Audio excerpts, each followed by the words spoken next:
It's my pleasure and my honor to have this interview here with Professor Lenka Karfikova. Professor Karfikova is a Czech theologian especially interested in medieval philosophy and theology. Her monographs mostly deal with Saint Augustine, who of Saint Victor, Saint Gregory of Nyssa, and other Eastern and Western fathers of the Church. But Professor Karfikova is not only well known because she is a distinguished scholar, but also as a translator of patrological literature. And her books and translations are published in Czech, English, German, Russian, and I assume also other European languages. Professor Karfikova, as you might know, theological education in Ukraine has been blocked by the Soviet regime almost for a century. And since the fall of the Soviet Union, we try to restore and rebuild academic theology in Ukraine. And the Ukrainian Catholic University is one of the institutions which are expected to lead this process of restoration. But the question is how to do this. What is the mechanism of creating an original theological school? Of course, the context of Czech Republic, perhaps most familiar to you, is different, but still in which way or in which particular field do you think Ukrainian theology is potentially capable of bringing something new, something peculiar to the theological debate? Thank you. It is a very good question, but difficult to answer. In fact, I think a theological tradition is very easy to destroy, but very difficult to develop again, because it is a tradition. It must be something lived for some time. So I think it needs time. That's true. So don't worry, it will come, but it needs time. I think it needs time. I think theology must be surely rooted in a kind of spirituality. You have to have a spiritual frame to develop theology. It's clear, I think, to everybody. But on the other hand, you also really need a university, a free room to speak, to think, and to communicate. And for theology, I think it is especially important not to lose the connection with the tradition. It means to learn languages. It is a very simple answer, but I think it is the key. In fact, really learn languages, not only the languages of our days, like English or German or French, but also the classical languages or biblical languages, to really have the roots present. Because without the Hebrew, Greek and Latin, I'm afraid there is no good theology possible, in fact. So I would stress this, in fact. On the other hand, surely I would stress the role of philosophy, because, in fact, I'm teaching philosophy. So I really think that theology can be very good developed without a rational frame. It is our Western tradition, in fact, to have also, not only, but also a reflection made by reason, made by arguments. Because if you have no arguments, there is a danger, in fact, not to be controlled at all. So I would stress these three things, maybe the spiritual framing, then the languages, and then the role of philosophy. It means rationality, in fact. Many thanks for your answer, and let me now move our conversation to the translations, the work of translations of patrological literature. I'm not an expert in this field, but I assume there is always a problem of selection.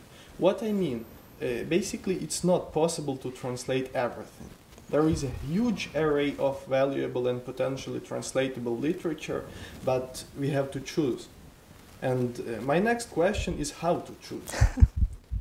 How would you define the criteria of selection of the texts we can make, actually, given that the funding is always limited and so on? It is also very difficult to answer. I think you have two strategies possible. Either you can, in fact, really make a list of works which are important, starting from Plato and Aristotle and Plotinus, and maybe move to Augustine and Boethius and Thomas Aquinas and so on, Anselm and everything.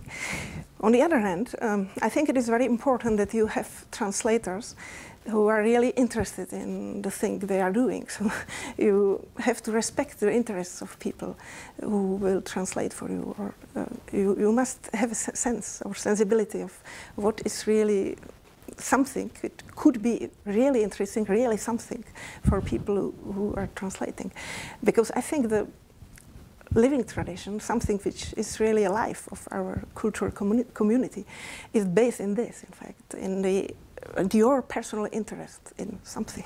If it is interesting for you, then it will be interesting for your students, and then it will be interesting for your readers. So I think you have basically two strategies. I started myself with Anselm of Canterbury, translating Proslogion and De Veritate and the small dialogues. And then I moved to Augustine and Gregory of Nyssa. But I also have collaborators, of course, translating other things, translating Clement of Alexandria. We'll almost have Stromates translated, or Isidore of Sevilla, for the philology or for the cultural tradition. So I think you have, in fact, to respect both things, what is important in our tradition, or what is important. On the other hand, what is really interesting for the concrete, personal translators you have. Do you think the market has to have an influence on this, or? Yeah, sure. It depends. It depends on the strategy you have. The Ministry of Education, I suppose, has a kind of strategy. Unfortunately, our strategy in our country is not very clever at this point, because they are focusing on the integration in European languages, which is very important. But they are a bit leaving aside the translating in the national language. And I think it is in fact the core, the very heart of the national culture, because it is not only that your students can read in your own language, but also if you translate, then you have you get acquainted really with the work. So I think, unfortunately, yes, but still the market is very important. But still, if you can, I think you should support other interests than pure market, if you can. I think it was something very important in our culture, that it is not only money and not only market who decides. Could you please open a little bit the mystery of translating classical, theological and philosophical texts? Basically, we have an original text, yes, and then something happens, and then we have a translated edition. But what happens in between? It seems to be simple, but I assume it's not as simple as it seems. So what are the difficulties you face, and how do you manage to resolve them? It is very true. Even the edition is a problem, because just to start with edition, you said you have edition, but edition is in fact a work of the editor. What you have are the manuscripts, and you have to make the editorial works first. But say that we have editions for the most important works, we have editions. And then I think two things are basic. To know really the language from which you are translating, it means Greek, Latin, or something.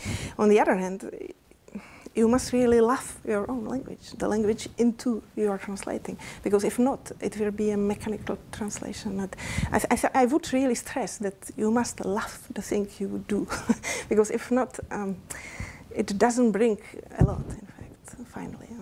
So you have to love your classical languages or the languages you are translating from, but you also have to really play with the language you are translating in fact, into.